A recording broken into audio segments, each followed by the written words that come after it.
গম পাইছে যে আজি কাঞ্চনজংঘাৰ পিছত ৰত্নাকৰ প্ৰিমিয়াৰ হ'ল আজি আৰু ৰত্নাকৰ ৰিলিজ হ'ব কাইলৈ ৰাতিপুৱাৰ পৰা সমগ্ৰ অসমৰ বাহিৰতো ৰিলিজ কৰিছে বেলেগ বেলেগ জেগাত চ' সকলোকে অসমীয়া চিনেমা চাবলৈ অনুৰোধ জনাইছোঁ কাঞ্চনজংঘা যেনেকৈ চাইছিলে ৰত্নাকৰো চাওক আমাৰ প্ৰডাকশ্যন মই আজি কো প্ৰডিউচাৰ আছোঁ তাত এজ এ মিউজিক প্ৰডিউচাৰ আৰু ডেনমাৰ্কৰ পৰা ইউৰোপৰ বিভিন্ন জেগাত গম পাইছে যে আজি কাঞ্চনজংঘাৰ পিছত ৰত্নাকৰ প্ৰিমিয়াৰ হ'ল আজি আৰু ৰত্নাকৰ ৰিলিজ হ'ব কাইলৈ ৰাতিপুৱাৰ পৰা সমগ্ৰ অসমৰ বাহিৰতো ৰিলিজ কৰিছে বেলেগ বেলেগ জেগাত চ' সকলোকে অসমীয়া চিনেমা চাবলৈ অনুৰোধ জনাইছোঁ কাঞ্চনজংঘা যেনেকৈ চাইছিলে ৰত্নাকৰো চাওক আমাৰ প্ৰডাকশ্যন মই আজি কো প্ৰডিউচাৰ আছোঁ তাত এজ এ মিউজিক প্ৰডিউচাৰ আৰু ডেনমাৰ্কৰ পৰা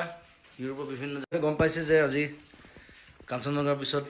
ৰত্নাকৰ প্ৰিমিয়াৰ হ'ল আজি আৰু ৰত্নাকৰ ৰিলিজ হ'ব কাইলৈ ৰাতিপুৱাৰ পৰা সমগ্ৰ অসমৰ বাহিৰতো ৰিলিজ কৰিছে বেলেগ বেলেগ জেগাত চ' সকলোকে অসমীয়া চিনেমা চাবলৈ অনুৰোধ জনাইছোঁ কাঞ্চনজংঘা যেনেকৈ চাইছিলে ৰত্নাকৰো চাওক আমাৰ প্ৰডাকশ্যন মই আজি কো প্ৰডিউচাৰ আছোঁ তাত এজ এ মিউজিক প্ৰডিউচাৰ আৰু ডেনমাৰ্কৰ পৰা ইউৰোপৰ বিভিন্ন